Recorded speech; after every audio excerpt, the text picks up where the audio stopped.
सम्राट अशोक मौर्य वंश के महान शासक जिनका जन्म लगभग 304 ईसा पूर्व हुआ। वे सम्राट बिंदुसार के पुत्र थे और बचपन से ही एक वीर और शक्तिशाली योद्धा माने जाते थे। लगभग 268 ईसा पूर्व अशोक मौर्य साम्राज्य के सम्राट बने। उनका साम्राज्य भारत, नेपाल, पाकिस्तान और अफगानिस्तान तक फैला हुआ था।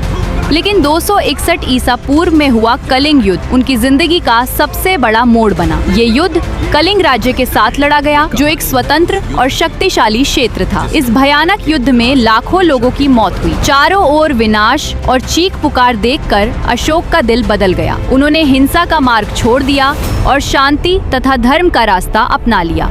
इसके बाद अशोक ने फैसला किया कि वे अपने विचारों को पूरे साम्राज्य में फैलाएंगे। इसी के लिए उन्होंने शिलालेख बनवाने शुरू किए। अशोक ने 30 से अधिक शिलालेख बनवाए, जो 10 से 20 फीट बड़े पत्थरों पर बनाए जाते थे। पहाड़ों से विशाल पत्थर काटे जाते, उन्हें घिसकर चिकना बनाया जाता और फिर ब्राह्मी लिपि में संदेश उकेरे जाते थे।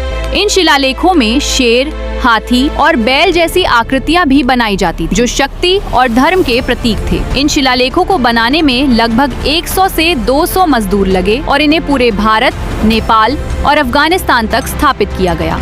इसके बाद अशोक ने विशाल स्तंभ बनवाए, जिन्हें हम आज अशोक स्तंभ के नाम से जानते हैं। ये स्तंभ एक ही पत्थर से बनाए जाते थे, जिनकी ऊंचाई 30 से 50 फीट और वजन 40 से 50 टन तक होता था। गहरी नींव बनाकर 200 से 400 मजदूरों की मदद से इन्हें खड़ा किया जाता था। इन स्तंभों के ऊपर शेर की आकृति बनाई जाती थी, जो आज भारत का राष्ट्रीय चिन्ह बन चुकी है। सम्राट अशोक एक ऐसे राजा थे जिन्होंने युद्ध से शांति का रास्ता चुना और अपने विचारों से पूरी दुनिया को एक नया संदेश दिया। आज भी उनके शिलालेख और स्तंभ भारत के महान इतिहास की गवाही देते हैं।